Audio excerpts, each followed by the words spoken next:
All right, and welcome to new releases on Night Shift Video. My name is James, and tonight I am joined by two guests. First off, we got this guy, Josh, and the other guy. I'm Cody. And we watched an interesting movie tonight. It was great. we did. A lot of fun. You know what? It was a lot of fun. I think that is the most important takeaway.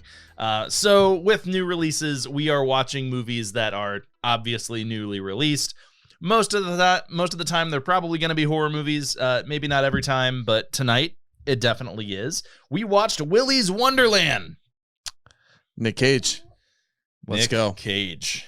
Actually, I will say, we watched this trailer a minute ago. Sure. And I will say I've been excited for this film for quite some time. The older I get, so I have been a hater for a long time. Nic Cage. And then it was like a meme to hate Nic Cage. And then I think that there was a love for Nic Cage. And I'm still on the hate train. But I appreciate I think you I'm watched, also Color Out of Space though, right? Yep. And I think that I think what I appreciate now, which I never have appreciated really until maybe about a year ago with Nic Cage, is I've heard enough interviews of actors, Nic Cage has done several of these interviews, and I've seen actors like this where they just say, hey, I'm having fun. Let me have fun. I want to go to a film. I want to work with this director. I want to have fun. And if I have fun, I really don't care what the product looks like at the end, and I really don't care if people love it. I got paid to have fun. And you know what? There's something to that. You gotta respect that. So I respect the game. Yeah, absolutely. And clearly, he's not taking himself too seriously. Oh, so no. All right, so let's talk about the front of the box here first.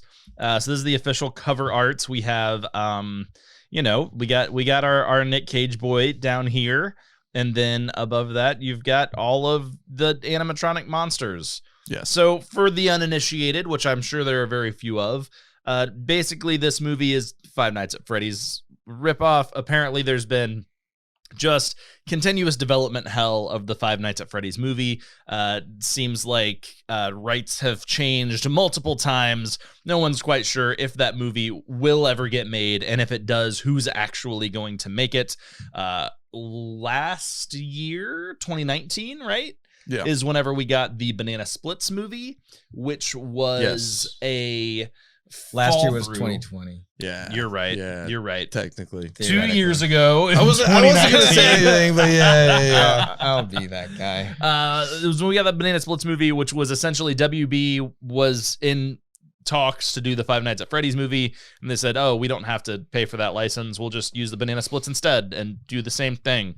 And it was fine. If you go back into our archives, we did give it 2 thumbs up. Okay, I want to just go ahead and put the disclaimer out there that I was not on the recording of that show. How that got 2 thumbs up is shocking. I guess you can flip a coin and get heads twice in a row, but I digress from here. That should not have gotten 2 thumbs up. Anyway, let's keep moving with this movie. All right, well, let's go ahead and get to the back of the box of this one. So, a quiet loner finds himself stranded in a remote town whenever his car breaks down. Unable to pay for the repairs he needs, he agrees to spend the night cleaning Willy's Wonderland, an abandoned family fun center. But his Wonderland has a dark secret. Nope. But this Wonderland has a dark... Your body is a wonderland. There it is. This Wonderland has a dark secret that the janitor is about to discover. He soon finds himself trapped inside Willy's and locked in an epic battle with the possessed animatronic mascots that roam the halls. To survive, he must fight his way through each of them. 2020 isn't over yet, kids. I'm trying to think of him as the janitor from Scrubs instead. Yes. Yes. By the way, Nicolas Cage's character is only billed as the janitor. He has no name. Love it. Yeah. 2020 isn't over yet, kids is literally on the movie poster. And I hate that. I hate it. It's so bad. I hate it so much. I think the front of the box is good. Yeah. But that tagline is bad. It's bad. It just doesn't age well, right? It's not. I mean, it does not age well. I mean, think if you saw a cover of anything and it's 1989 is not over yet. It's like, well, yeah, it is. Like, that's joke's on you, motherfucker. Has been for quite some time. Like, that's stupid.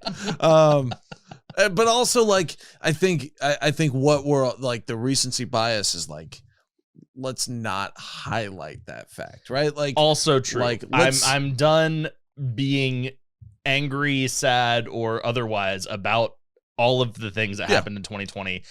That's not.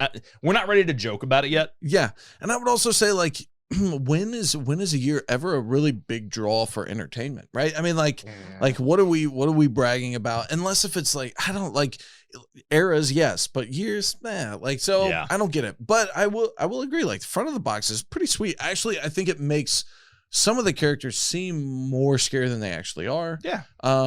Because for various degrees, like, they all obviously have capabilities, but when you look at some, they are far more disturbing than others. Yeah. Like our old turtle friend. So, like, front of the box looks great. All right, so Video Store Awards. First up, we have director Kevin Lewis. This guy also directed The Method with John Savage. That was the guy that played Steven in Deer Hunter. Yeah. I don't know if anybody remembers that. Kevin Lewis describes this movie as Pale Rider with Clint Eastwood by way of Killer Clowns from Outer Space. And, you know, by the end of the movie, he wasn't totally wrong. Yeah. I also feel like, as a director, you dropping those two movies is a little pretentious. just you're maybe giving yourself a little more credit than maybe what you deserve. I'm not sure. I think that there's been a lot of movies where we get this type of, like, low dialogue hero, right? Come back, Shane. Like if you would have said like First Blood, like, yep, like, you really have to kind of be a movie buff to know First Blood, right? Like, most people are going to say Rambo, but actually the first Rambo movie, any Rambo movie, is actually called First Blood. Then fun fact, that's the only Rambo movie I've ever seen. Yeah, and well, that is a fun fact, because, like, most people, I would say, okay, maybe, okay, but I would say First Blood. Damn it. Okay, most people actually saw First Blood Part 2, which is Rambo, right? Like, that's like it's almost like Evil Dead and Evil Dead Part 2, and most people actually confuse Evil Dead Part 2 as the movie. It's like, no, actually there's a full one before that. And if he would have said, like, oh, this is kind of First Blood, like, I have a hero that really doesn't speak, very mysterious. Okay, I get that. But, like, Pale Rider, like, you're going up against, like, the spaghetti western, Clint Eastwood. Like, I don't know, man. You're putting yourself in rare company here, right? Like, you're not wrong. Next up, we have writer G.O. Parsons. This is his screenwriting debut. His only other writing credit is a single episode of a Shark Week documentary. That would explain the steely, silent dialogue. Not much. No, he didn't want to get too deep in the actual writing of words for his first writing gig. Very Great White-esque. Yes. Yes. I bet his head's like a shark fin. Stop it. I knew that was coming. Damn it. Deepest Bluest. We're covering that next week. Next up, we got Nic Cage starring as the janitor, who looks like a rejected extra from Fast and the Furious and acts like a rejected character from Mortal Kombat.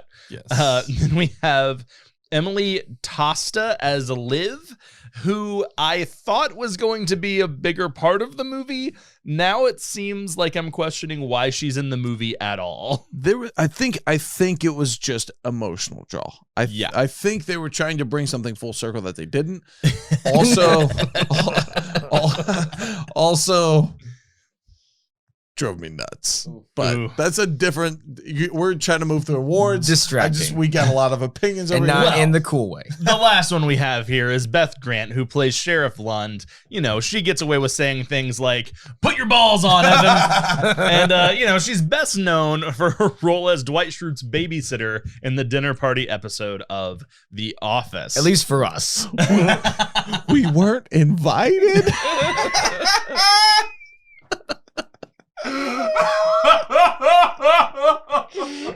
Oh, But she actually had just as memorable lines in this. So. Oh man, fantastic! She's a really good character actress, and she doesn't do like this type of offbeat funny thing very often. She's in a lot of drama stuff, but whenever she's in stuff like this, she really shines. I like her a lot. So we touched on it a little bit, but Nic Cage in this movie has relatively zero speaking lines.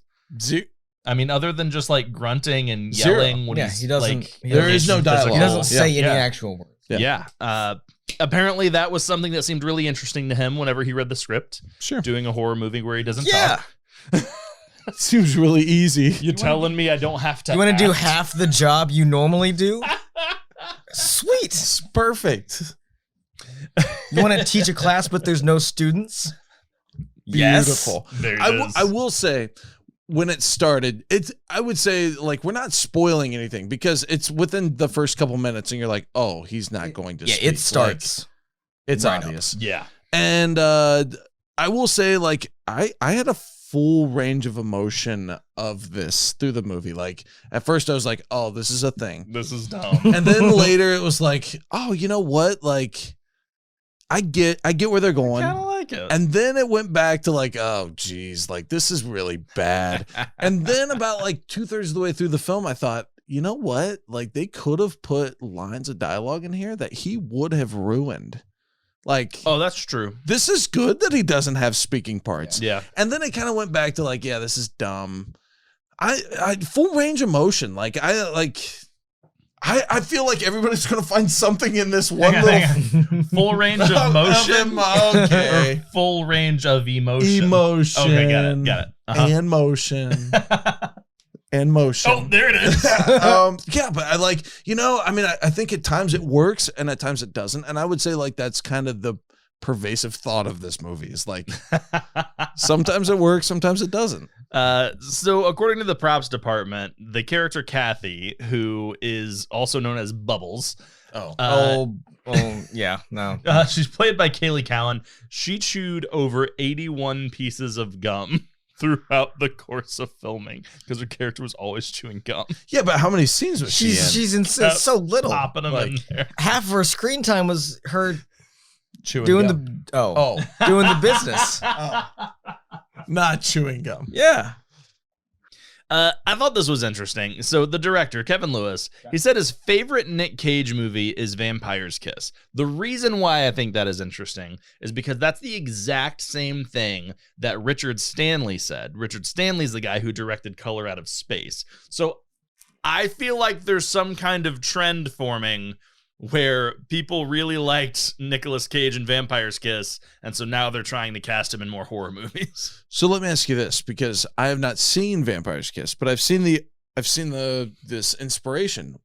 If you were to pick a movie where he's more like a character, would you say he's more like the Color Out of Space character, or he's more like this character? He acted in Color Out of Space was more of a direct correlation to his acting in Vampire's Kiss, but that's because he didn't talk in this movie. So that could be a huge part of it. Sure, I mean, I get that. If you haven't seen Vampire's Kiss is really famous for two things. First of all, the classic Nicolas Cage meme image is from Vampire's Kiss. That was it. I can't wait to edit that later. And then also, Vampire's Kiss is the movie where Nicolas Cage goes full Nicolas Cage in just reciting the alphabet. I mean, it's A, B, C, D, E, F, G, A, all 26 letters. Does the whole goddamn thing. He and my 2-year-old would get along really well.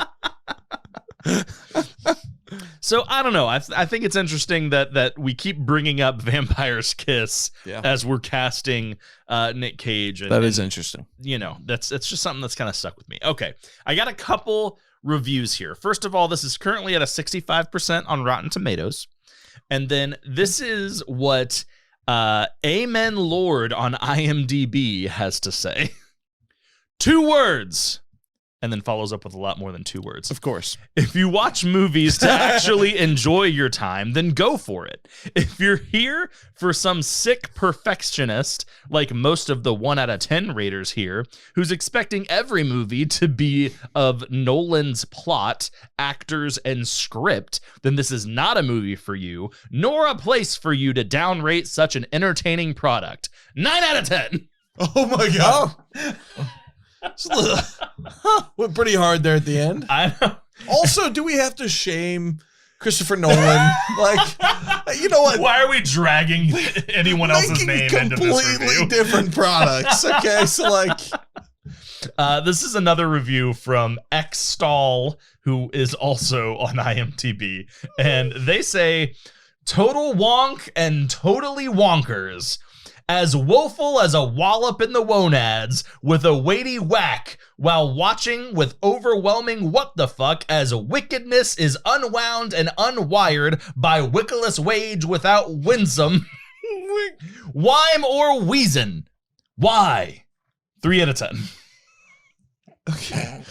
Though I can see where they were going with the rating, I don't think you have to enjoy that type of humor to enjoy this movie. Like, I mean, alliteration is pretty niche. that took some effort though. Good for them. This movie features speechless Nic Cage looking dramatically at the camera, incredible cleaning spray, alligator in the air ducts, music numbers up to your eyeballs, regularly timed drink and pinball breaks, a Fonzarelli-esque jukebox kicking, Spanish-speaking mariachi turtle, improvised pinball dancing, more montages than you can shake a stick at, body dragging, blood splatting, animatronic spine ripping, animatronic urinal stomping, child slashing, satanic ritual suiciding, sword impaling, teenage devouring ×3, animatronic night beheading, intestine chewing, random murdering at least ×3, maybe more. Probably more. Teenage tongue ripping ×2, mariachi turtle munching, neck snapping by lizard tongue, knee powered neck breaking, body ripping, weasel head ripping, car exploding ×2, and a final turtle crashing. Oh shit, one more, and a just head punch. Yes. Head punching. Head punching. Because if you just punch an animatronic lizard hard enough in the face, it just dies. Yep. That's going to bring us to a total of 32 kills and 2 thumbs up. And maybe the highest kill count of any movie we have ever covered. I know that you've said this multiple times. Well, while we were watching it, now on this recording, it's still hard to believe. I will say that this movie, at least since we've been actually keeping track of them, you know? Sure, but also like when you say that number, I mean it's pretty. You haven't said the number yet, but it's a staggering number. Get there. And I will say this movie does this kind of special thing of like, I would assume it's completely accidental where like you get to the obvious kill fast enough, but there isn't this like, even in like crappy movies or even in movies where we like there's a lot of intensity but then it dies off really quick, it's this like we're gonna play around with it, we're gonna like feign this like idea of mystery, or maybe we're gonna strike or maybe we're not. Like this movie just goes right into it. Like there is no foreplay. It is I mean like immediately with the ostrich, it's like you're right, there wasn't. It was like a lot of raw dogging in this movie. We're going straight into the action and deaths aplenty. And even with like the crew, where it's like as soon as we see the teenage crew, it's like, okay, you're only here to die. And it wasn't this like, oh, we might make it. It's like, oh no, like immediately they're getting offed. Very, very interesting. I don't know. I mean, like not a bad take because we fit in so many. Now, a lot in flashbacks, a lot in exposition. So do you count those like we do? I will say I have counted what I think is every single kill in the movie, whether it was fully on screen or implied on screen. I'm also counting all the animatronics. Yes. So that ups it a little bit too. But because of the way that they treat some of the animatronic fight scenes, like Absolutely. it's supposed to be a kill. Absolutely. It's in lieu of a kill, I guess. Yeah. It's very similar to like the hero in You're Next whenever she's taking out the murderers. Like that's the way he is taking out these animatronic monsters. Well, and I would say that there are direct references to pop culture. I mean, we saw Mortal Kombat, we saw American History X, we saw. I mean, the list goes on and on of like when you watch this, like, oh, that's a clear reference to this other movie. Yes, and clearly it's that setup and delivery, which I would say. Great job. Like, good, you're like very creative on them to sit in a creative room and say, how are we going to kill this one? Let's make it interesting, but not too direct. It's great. Great approach. Notice there are 3 people in this room. Yeah. I'm starting to second guess my vote here. And I was a thumbs up. Yeah. I'll start because I already gave. I went thumbs up here. Strictly because we kind of walked into this with the idea of kind of like not directly like pinning them against each other, but like banana splits, like going back to that banana splits viewing. So I sat in on that viewing. I did not record that episode. I despise that movie. I know Danny has this deep love for Hanna-Barbera and some of these older shows. He had a connection to that. He was really pumped to have that pick, and really. I knew it like as soon as we sat down and like the title card came up, it's like Danny's gonna vote thumbs up on this, like easy peasy. And I despise that movie. Maybe in spite of Danny, whatever the case may be. There was a lot wrong with that movie. This might be the first time that I like link to an old video on YouTube. Please, I've never done that that'd before. be great. Click right here. It's one of those things where like. We had a teenager acting way too old, acting young, cast way too old, crappy resolve of like this demonic feature, or no, this rewiring where they could have gone demonic, which I really liked about this. Yeah. Like they went with the demonic. Hey, do we have a reason for this? Play. Yes. And like, do we have a reason for this? No, because it's the devil. It's Satanism. Like, okay, great. Like, you know what? Perfect. We don't need this idea of like a mad employee, and we don't need this rewiring or this coding went haywire. Like, no. It's something supernatural. And so like really in that idea of like this versus Banana Splits. Oh shit. Banana Splits went Child's Play remake. This movie went OG Child's Play. And maybe it's a product of that time of like, that's what I prefer. Yeah. And so like maybe we have a lot of younger listeners who are going to be latched to this new like Child's Play. Maybe they like that kind of like, hey, there's something fundamental technology gone wrong. Yeah.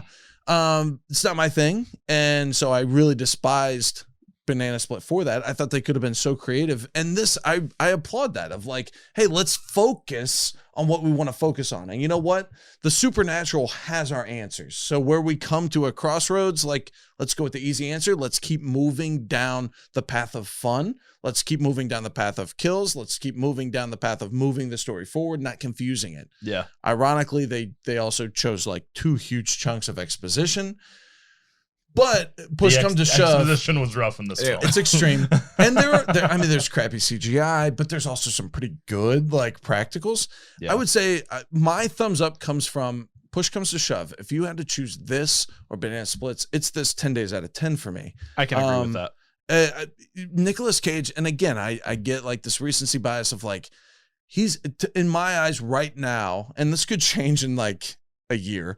Nic Cage is fun. Like in these types of roles, if he takes himself super seriously, I'm not going back to Weatherman, but like this was a fun role. And so like thumbs up for me. Not super high. I totally agree with that 65% rating on the Tama Teeter. But like, yeah, thumbs up. Josh? So I also agree with the tomato meter, but for me, a 60% is not a movie that I would recommend to someone. So I get that. I think that all things considered, just with where the 3 of us are right now, this was a movie that we have been kind of looking forward to. Mm-hmm. And I think that we all appreciate it for what it is. Like we can really enjoy Nicolas Cage being Nicolas Cage, even without dialogue, which is weird.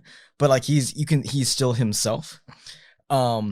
but I think the storyline, despite the exposition, is a little weak. Oh, 100%. And Yes. the main girl in it is very distracting in a bad way. Yep. Yeah. And See, these are all the reasons I said I'm reconsidering my vote. I- These are all the reasons. These So, are like- all really valid reasons. so like it was for tonight for us. It was very entertaining. Yep. We had a lot of fun. It was very just everything going on in our lives. It was just a good movie to see. But if I pick this wide swath of my friends who might be interested in a horror movie, I would say none of them would like this movie. That's a good point. None of them. I think It's a very good Alex point. would love this movie. Yeah. Alex doesn't count. Alex is. We're not going to talk about that. He's also the one who's like begging us to watch that other Nick Cage movie that just came out, Jiu-Jitsu, where Nick Cage is like martial arts Yoda. Yes. Yes. So, fun for us, but I think just because we do what we're doing now, Yeah. we tend to have a slightly different and skewed view of these types of movies. So I Definitely. think we can appreciate worse movies more than the average person. Yeah. Yeah. So I would Good say point. I would give a thumbs down, even though I liked the movie. Yeah. I give it a thumbs up, even though I disliked a lot of parts of the movie. All right, guys. Well, I thought the movie was pretty okay, and I gave it a thumbs up. That's what we needed here. That's what we needed. It's an average movie. It gets a thumbs up. It's not anything, spectacular. Sometimes we say things like, hey, maybe this movie like didn't quite reach what we thought it would, but I'm really interested to see like what this director does next. Nothing about this movie made me super interested in the like artistic creative license that was used, or the vision of the director or the writer for that matter. And that's not to say that they did a bad job. They made exactly what they wanted to make, I assume, from the way that it is. It does what it says on the tin, Yes. as the saying goes. Yes. And if you want to watch Nicolas Cage being weird, not saying a word, and killing animatronic monsters, that's exactly what it is. So there you go. And doing this. Like, I mean, if you had a bad experience at Chuck E. Cheese, you're gonna love Boom. this. You're gonna Love it. Actually, fun fact, I lost my favorite blanket in the ball pit of Chuck E. Cheese. Also, I still to this day think it's a conspiracy. I think my parents realized I was too old to have a too favorite old for a blanket. blankie. And they lost it. My mom still claims that that's not true, but Pam and Wayne, if you're listening, call me. I want the answer. He's on to you. All right, you guys got any final thoughts on old Willy's Wonderland? no. It's a fun movie. It's Yeah. a fun movie. Yeah. If you like Nicolas Cage and you like movies with homages to other things, you'll like it.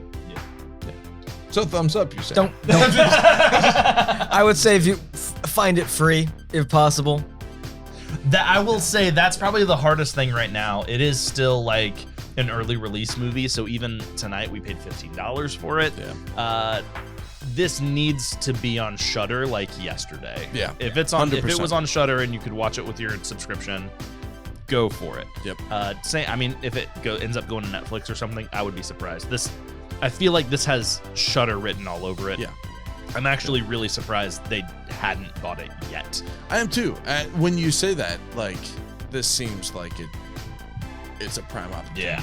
Yeah. So- I mean, Color Out of Space was on Shudder, and I feel like as like really? Yeah, and I feel like as like a Oh, like I would have flip-flopped them. yeah. yes, like Yes. as like a standing on its own like cinematic film, Color Out of Space is one. Yes. Whereas this is, hey, we're just dicking around and having fun. Right, Like fun. that's not to take anything away from it, but like it's not trying to set up to be this like big narrative experience the way Yeah. like Color Out of Space is. Yeah.